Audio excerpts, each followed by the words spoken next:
ya adın yar Zeynep'e. Ben bir kız alırken ya adın yar Zeynep'e. Kabrimde yatmışam güneden xar Zeynep'e. Ben bir kız kalem mene gam yazdı Şam'da.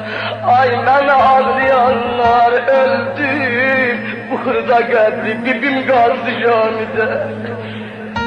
Babasa geldiler bana, görene görmeyene kısmete kalır. Ben bir kıza kalem bana gam yazdı Şam'da. Öldüm bu hırda kabri, bibim kazdı Şam'da. Allahu Ekber. Abad olup harabe verilenmeme haber. Abad olup harabe verilenmeme haber. Afsus ola gelip gidelim azdı Şam'da.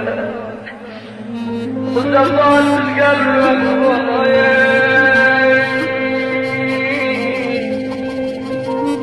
Hali yazıp Şehzadiyem, duyunca gaza görmeyen kıza.